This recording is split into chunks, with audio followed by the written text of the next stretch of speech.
Nah, ini lain lagi ceritanya, ini balada seorang pengusaha. Pengusaha itu sebenarnya pebisnis sama aja dengan pekerja. Bedanya dia malah 24 jam kerjanya. Ya, bukan semua pekerja cuma 8 jam bekerjanya. Kalau pengusaha itu 24 jam bekerjanya.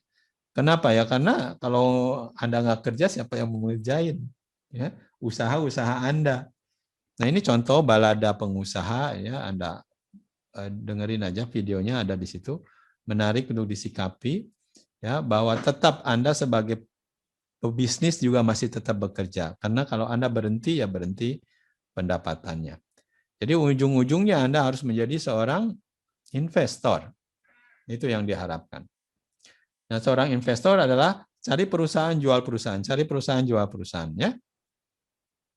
Oke, ini contoh di industri digital. Ini ada perubahan industri digital, ya.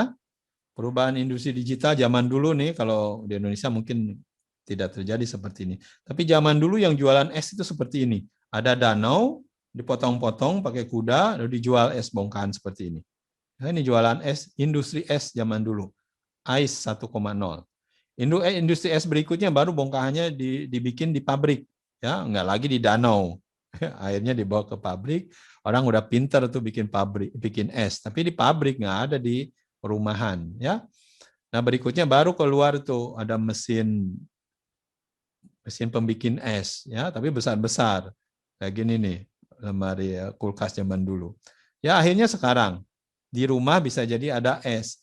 Ya, pabrik-pabrik, danau-danau udah nggak laku lagi jualan es, sudah berubah teknologinya. Ya, jadi teknologi berubah akan mendisrupsi jenis usaha, itu udah pasti.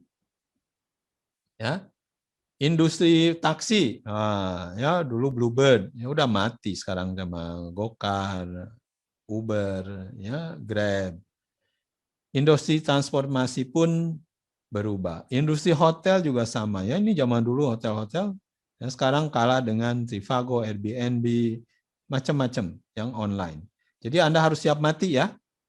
Ini masih ingat di Indonesia banyak nih, toko-tiga, toko-toko ini, Toys R Us juga dulu ada, sekarang udah bangkrut semua.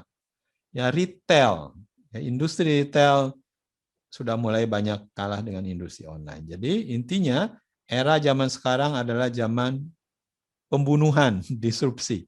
Ya, makanya kalau bikin perusahaan jangan lama-lama, jual sesegera mungkin sebelum itu terdisrupsi oleh teknologi. Ini contoh-contoh perusahaan-perusahaan yang terdisrupsi, ya.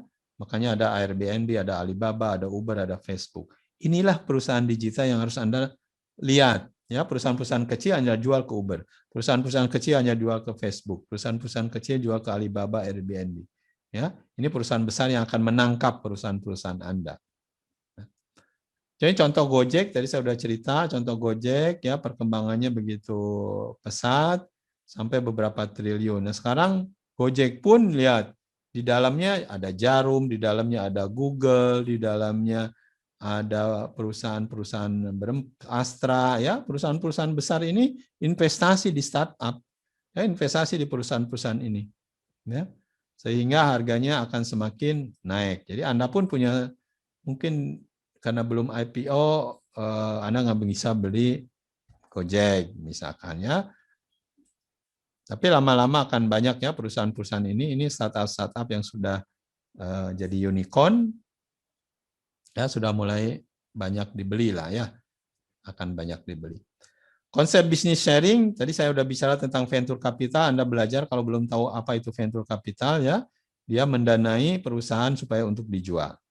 Ya, mudah-mudahan Anda bisa menjadi perusahaan venture capital nanti ke depannya. Disrupsi, ya, disrupsi. Ini perusahaan-perusahaan yang sudah terdisrupsi nih, dulu masih ingat saya, ada yang menjual video rental, Blockbuster, sekarang udah nggak ada. Dulu ada yang jual film, nih, toko buku. Wah, ini sudah banyak yang mati. Ini perusahaan-perusahaan sudah terdisrupsi. Ya,